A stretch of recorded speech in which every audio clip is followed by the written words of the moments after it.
मेरा सवाल ये है कि मैं एक मुस्लिम घराने में पैदा हुआ। मेरे माँ बाप जो है मुसलमान थे। मैं एक मासूम बच्चा, मुझे तो कुछ भी नहीं पता। मैं जब पैदा हो के जवान हुआ तो मेरा जो दिल है वो उसी चीज़ को तस्लीम करता है जो मेरे माँ बाप ने मुझे सिखाया। क्योंकि मैं मुस्लिम फैमिली में पैदा हुआ तो मैं इस्लाम को दिल से सच्चा समझता हूँ। अभी जैसे हमारे लक्ष्मण भाई आए थे, एक मासूम बच्चा, उसको कुछ भी नहीं पता कि मज़हब क्या है, रिलीजन क्या है।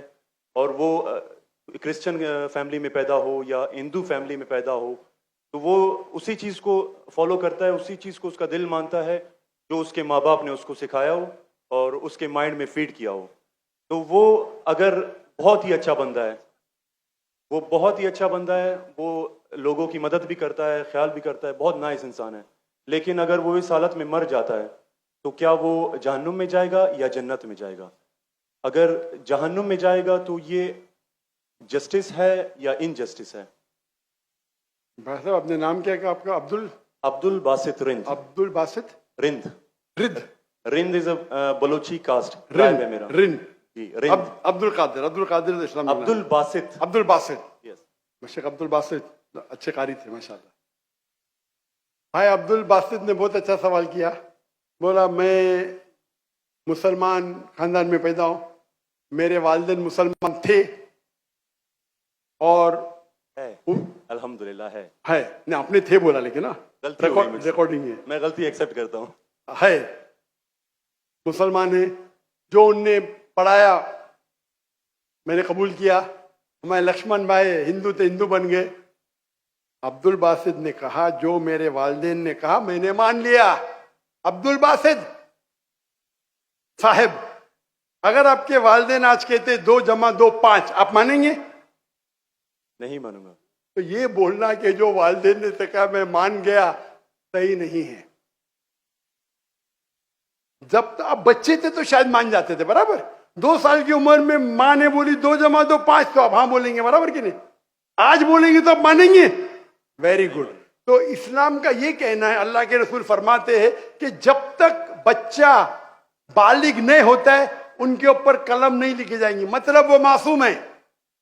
अगर लक्ष्मण जो है अभी तो बालिग है, 25 साल 30 साल 35 साल पता नहीं, यहां से दूर से दिख रहा नहीं था, लेकिन बालिग तो है ना। अगर कोई गैर मुसलमान हिंदू खानदान में पैदा होता है या ईसाई खानदान में पैदा होता है और बालिग बनने से पहले 10 साल की उम्र में या 8 साल की उम्र में इंतकाल हो जाता है तो वो जहन्नम में नहीं जाएगा, क्योंकि वो मासूम है। आप समझ रहे? लेकिन एक इंसान जब बालिग हो जाता है तो उसकी वो जिम्मेदार है, वालिदैन को दोषी नहीं ठहरा सकता है। आज की तारीख में मैंने आपसे पूछा, आपके वालिदैन बोलेंगे 2 जमा 2 5, आप मानेंगे? आपने कहा नहीं। उसका मतलब आज आपकी वालिद, आपके वालदा अगर कोई गलत कहेंगे, आपके पास होश हवास आया, आप उसको कुछ बात में भी आप मान लेंगे गलत चीज को, लेकिन अक्सर गलत चीज को नहीं मानेंगे। आप अपनी वालिद से मोहब्बत करते, वालिदैन से मोहब्बत कर, उसका मतलब नहीं कि आप खिलाफ है उनके, लेकिन अभी आप बालिग बन गए, समझिए। तो ये बोलना कि क्योंकि वालिदैन, कुरान की आयत है, ये काफिर ये नहीं कह सकेंगे कि उनके वालिदैन काफिर थे, ये काफी नहीं है, कुरान की आयत है। तो उसका मतलब अगर बचपन में कोई बच्चे का इंतकाल हो जाता है, चाहे वो मुस्लिम खानदान से गैर मुस्लिम खानदान से, अगर बालिग नहीं होता है तो कलम उन पे नहीं चलती है, वो जहन्नम में नहीं जाएंगे। साफ है। एक बार बालिग हो जाते हैं, उनको इल्म हो जाता है, फिर इसीलिए अल्लाह के रसूल फरमाते हैं कि हर इंसान, हर बच्चा दीनुल फित्र में पैदा होता है। उसके बाद उसके वालिदैन, उसके टीचर उसको बुत परस्ती सिखाते, उसको आग की इबादत करना सिखाते, और वो बुत परस्ती करने लगता है। बच्चा है तो माफ हो जाएगा, बालिग हो जाता है, उसके बाद समझ आ जाती है, तो वो जिम्मेदार है। तो अगर एक इंसान बालिग हो गया 25 साल 30 साल की उम्र में, शिर्क करता है और उसका इंतकाल होता है, तो वो जिम्मेदार है। पहला मुझे ये कहने के लिए कह दो, क्या आप समझते खाली मुसलमान में पैदा हो गए तो जन्नत में जाएंगे?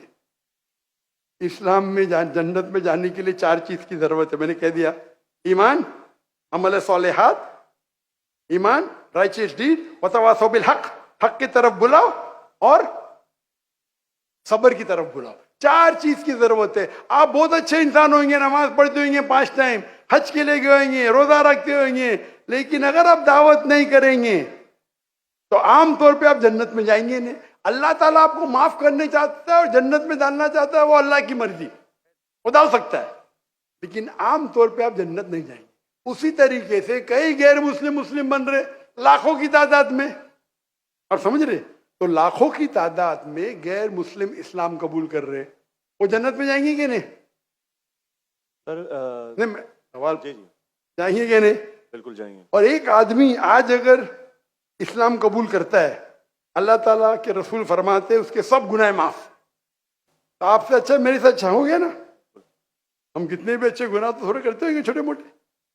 तो ये कहना, तो ये अल्लाह सुब्हाना व ताला का हिकमा है, ला इकराह फिद्दीन, हमारे दीन में कोई जबरदस्ती नहीं। ये आप बोलेंगे नहीं लेकिन चांसेस है क्या वो गैर मुस्लिम इसमें पैदा हुआ तो उसके इस्लाम करने के चांसेस कम है। बिल्कुल सही कम है।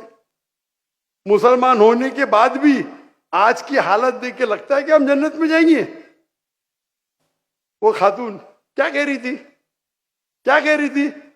क्या पीडोफिलिया करके जन्नत में जाएंगे? क्या लगता है आपको? सर वो तो हमारे इस्लामिक टीचिंग्स में नहीं है बिल्कुल।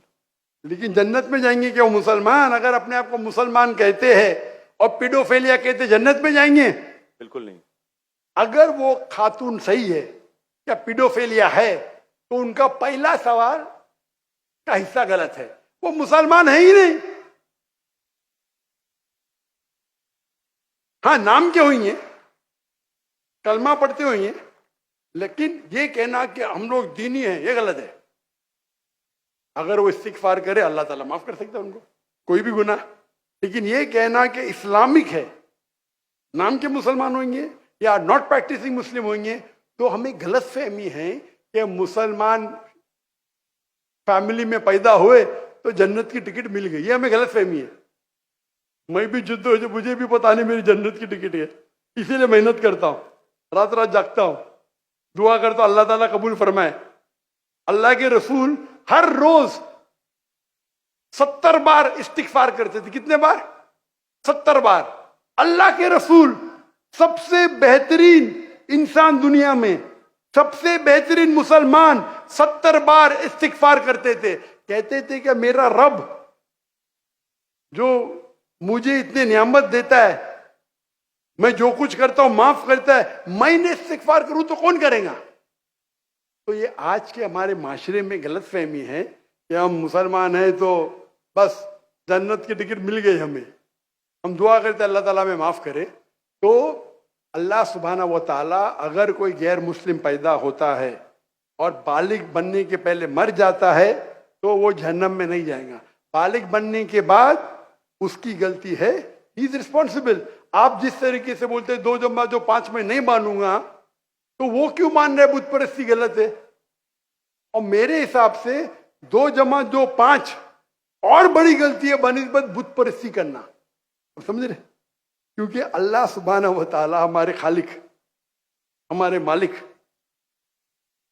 जिसने इतनी नियामत दी हमें, हम उसका शुक्र अदा नहीं कर सकते। मैथ्स में गलती करना थोड़ी गुनाह है क्या? अगर कोई मुस्लिम 2 जमा 2 5 बोलेगा जन्म में जाएगा? हाँ बोलेंगे भाई इल्म नहीं है, मैथ्स में कमजोर है, बराबर कि नहीं?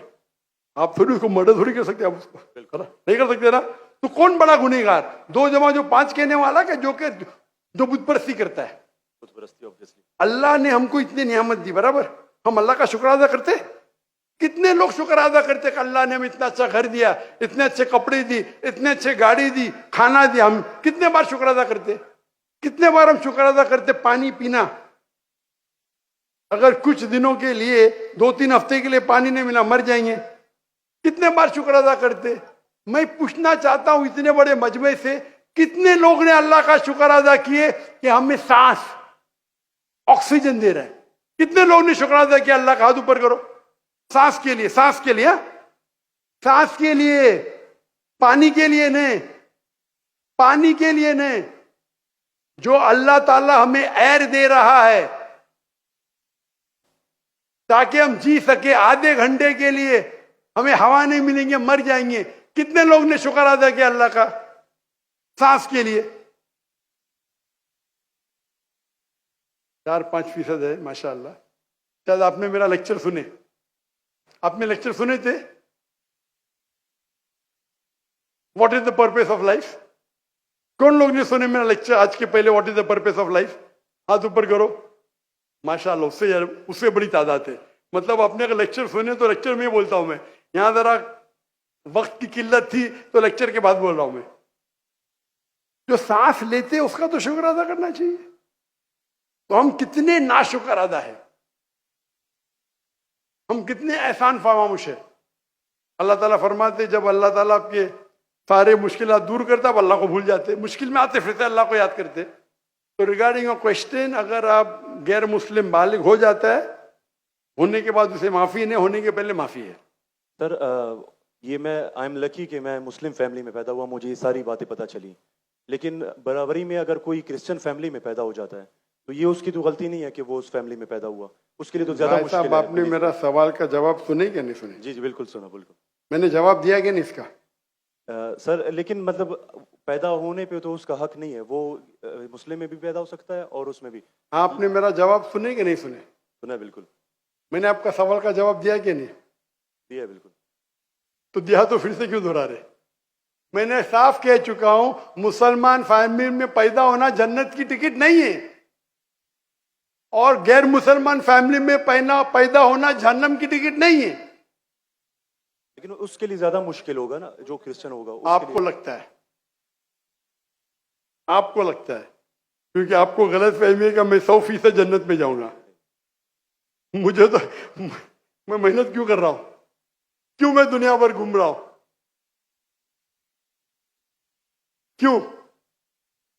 अल्लाह के रसूल फरमाते जो ला इलाहा इल्लल्लाह मोहम्मद रसूलुल्लाह कहता है वो जन्नत में जाएगा। लेकिन कलमा पे अमल तो करना चाहिए। हम जो मुसलमान के हालात देख रहे, मुझे लगता तो नहीं है। बिल्कुल नहीं। आप समझ रहे मेरे जवाब को? जी मैं समझ रहा हूँ बिल्कुल। हम 25% है, कितना? 25%। 2 बिलियन, 2 बिलियन कितने अरब होते? 2 अरब, 2 अरब, 2 अरब, अरब तो बहुत है यहां।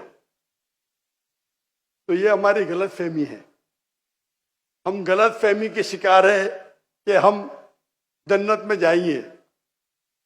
हम कह रहे थे इंशाअल्लाह अल्लाह हमारे गुनाह को माफ करेगा तो इंशाअल्लाह जन्नत में जाएंगे इंशाअल्लाह। तो ये अल्लाह सुब्हानहू व तआला का फरमाते कुरान मजीद में, कोई भी काफिर अल्लाह के जस्टिस को डिनाई नहीं करेगा। ये नहीं कहेगा कि मेरे से नाइंसाफ, जिस तरीके से आप बोल रहे हो, वो कहेगा अल्लाह ताला मुझे और एक मौका दे दे। अल्लाह बोलेंगे खत्म हो गया टाइम, इस दुनिया में बहुत मौके दिए, बराबर ना? बहुत से लेक्चर मिले, हो सकता है जाकिर नायक का लेक्चर सुना। अभी मेरे लेक्चर सुनने के बाद लक्ष्मण, मेरे लेक्चर सुनने के बाद बुत परस्ती कंटिन्यू करेगा, आप उसे दोषी ठहराएंगे कि नहीं? बिल्कुल, आपने लॉजिकल बताया कि अगर वो आखिरत में बोलेगा अल्लाह ताला मुझे पता ही नहीं था बुत परस्ती गलत है, अरे मैं तो स्वामी प्रभुपदा की बात माना, वो डॉक्टर साहब की बात नहीं माना, फंस जाएगा कि नहीं?